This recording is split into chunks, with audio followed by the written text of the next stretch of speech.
যে সমস্ত ছাত্রছাত্রীরা এই বছর অর্থাৎ 2024 সালে আইটিআইতে ভর্তি হওয়ার জন্য ফর্ম ফিল আপ করেছিলে এবং যারা কোনো কাউন্সেলিংয়ে চান্স পাওনি বা যারা চান্স পেয়েছো, যারা কলেজ বা ট্রেড চেঞ্জ করতে চাও, তোমার জন্য কিন্তু একটা নোটিশ দেওয়া হয়েছে, অর্থাৎ স্পট কাউন্সেলিং নোটিশ দেওয়া হয়েছে।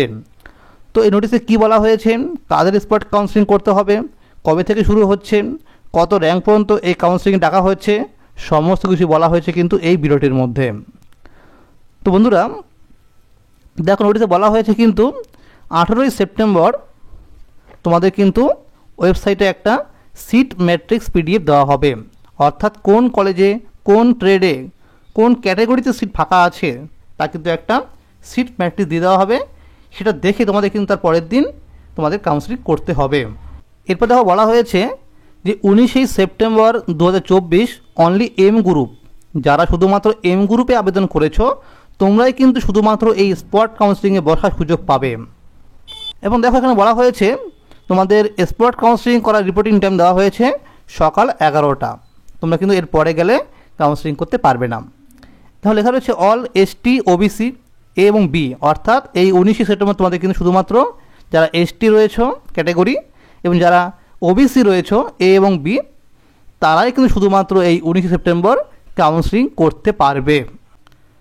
এরপরে বলা হয়েছে বন্ধুরা 23 সেপ্টেম্বর তোমাদের কিন্তু আরও একটি কাউন্সেলিং হবে। দেখো লেখা রয়েছে রিপোর্টিং টাইম সকাল 11টা। দেখো লেখা রয়েছে জেনারেল র্যাঙ্ক, অর্থাৎ যাদের র্যাঙ্ক রয়েছে 1 থেকে 50,000-এর মধ্যে তারা কিন্তু এই 23 সেপ্টেম্বর কাউন্সেলিং করতে পারবে। দেখো লেখা আছে ইনক্লুডিং এসসি ক্যান্ডিডেটস, অর্থাৎ যাদের এই 1 থেকে 50,000-এর মধ্যে র্যাঙ্ক থাকবে, যদি এর মধ্যে কেউ এসসি থাকে তবে সে কিন্তু এই দিন গিয়ে কাউন্সেলিং করতে পারবে। দেখো বন্ধুরা এরপরে বলা হয়েছে 24 সেপ্টেম্বর 2024 তোমাদের কিন্তু আরও একটি স্পট কাউন্সেলিং হবে। দেখো লেখা রয়েছে এখানে অল র্যাঙ্ক, অর্থাৎ যারা এসসি এসটি ওবিসি জেনারেল সবাই কিন্তু এই দিন কাউন্সেলিং করতে পারবে। এবং দেখো লেখা আছে পরে 25 সেপ্টেম্বর 2024, অর্থাৎ দেখো লেখা আছে display of vacant seat IT was trade wise, অর্থাৎ তোমাদের কিন্তু 25 তারিখে আবার একটি সিট ম্যাট্রিক্স দেওয়া হবে কোন কলেজে কোন ট্রেডে সিট খালি আছে। এবং দেখো বলা হয়েছে 26 তারিখ এবং 27 তারিখ তোমাদের কিন্তু স্পট কাউন্সেলিং হবে।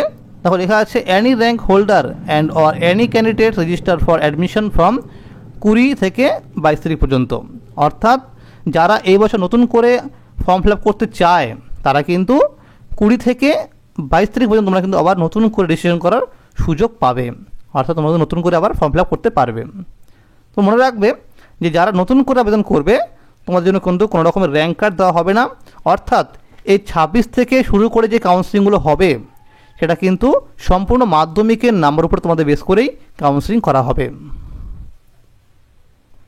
নোটিশে বলা আছে দেখো 5 নম্বরে যে তোমাদের কিন্তু যখন স্পট কাউন্সেলিং হবে তোমাদের কিন্তু অবশ্যই র্যাঙ্ক কার্ডটিকে প্রিন্ট আউট করে সঙ্গে করে তোমরা নিয়ে যেতে হবে এবং একটি আইডি প্রুফ অর্থাৎ আধার কার্ড বা ভোটার কার্ড তোমরা কিন্তু অবশ্যই সঙ্গে করে নিয়ে যেতে হবে। তো বন্ধুরা দেখো 10 নম্বর বলা হয়েছে যে যারা এই স্পট কাউন্সেলিংয়ে চান্স পাবে, অর্থাৎ যারা নতুন করে চান্স পাবে এই কাউন্সেলিংয়ে, যারা আগে পেমেন্ট করেনি তাদের কিন্তু সেই দিন সন্ধ্যা 7:30-এর মধ্যে তোমাদের কিন্তু পেমেন্ট করতে হবে। যদি কেউ এই সময়ের মধ্যে পেমেন্ট না করে তাহলে তার কিন্তু সিটটি ক্যান্সেল হয়ে যাবে। তো মনে রাখবে তোমাদের যে স্পট কাউন্সেলিংটা হবে সেটা কিন্তু সম্পূর্ণ তোমাদের মেরিট যে র্যাঙ্ক কার্ড দেওয়া হয়েছে তার উপরে বেস করে কিন্তু সেটা কাউন্সেলিং হবে। এরকম নয় যে যে আগে যাবে কলেজে লাইন দেবে সে আগে পাবে, এরকম কিন্তু কোনো রকমের কথা নেই। এবার দেখো লেখা আছে নোটিশে যে তোমাদের যে 19 তারিখে যে কাউন্সেলিংটা হবে এরপরে যদি পিএইচ ওবিসি কোটায় সিট থাকে, যদি কেউ সেই সিটগুলিতে ভর্তি না হয় তবে সেই সিট কিন্তু তোমাদের কিন্তু জেনারেল ক্যাটাগরির মধ্যে দেওয়া হবে। এবং দেখো বলা হয়েছে যদি এসটি কোটা কোনো সিট থাকে, যদি কেউ ভর্তি না হয় তবে সেই সিট কিন্তু তোমাদের এসসি কোটাতে কনভার্ট করা হবে। তো এবার তোমাদের মধ্যে অনেকেই প্রশ্ন করছো যে এই স্পট কাউন্সেলিংটা কোথায় হবে। তোমাদের বলবো যারা গড়িয়াহাট কলেজে স্পট কাউন্সেলিং করতে চাও তোমাদের কিন্তু কাউন্সেলিং হবে, কিন্তু দেখো লেখা আছে এখানে যে spot counselling for government ITI Gariahat will be held at ITI for PCBG 110 SN Banerjee road Kolkata 13 near Esplanade metro station. অর্থাৎ যারা গড়িয়াহাট কলেজে কাউন্সেলিং করতে যেতে চাও তোমরা কিন্তু এই ঠিকানায় গিয়ে তোমরা কাউন্সেলিং করবে। তোমরা মনে রাখবে সমস্ত কলেজে কিন্তু এই স্পট কাউন্সেলিংটি হবে, অর্থাৎ যে সমস্ত কলেজে সিট থাকবে সেই সমস্ত কলেজে কিন্তু স্পট কাউন্সেলিংটি হবে। এবং তোমরা অনেকেই প্রশ্ন করছো যে এই স্পট কাউন্সেলিং কীভাবে হবে। তোমাদের বলবো যে তোমরা কিন্তু অবশ্যই এই নোটিশটা দেখে নিয়ে, তোমাদের র্যাঙ্ক দেখে নিয়ে যে তোমাদের কবে থেকে কাউন্সেলিং হবে, তোমরা তারপরে সিট ম্যাট্রিক্স দেখে যে কোনো একটি কলেজে তোমরা কিন্তু কাউন্সেলিং করতে যাবে। তো মনে রাখবে কাউন্সেলিং করার সময় তোমাদের অবশ্যই কিন্তু র্যাঙ্ক কার্ডের একটি প্রিন্ট আউট এবং তোমাদের একটি আইডি প্রুফ, অর্থাৎ আধার কার্ড হোক বা ভোটার কার্ড হোক, তোমরা কিন্তু যে কোনো একটি আইডি কার্ড সঙ্গে করে নিয়ে যাবে।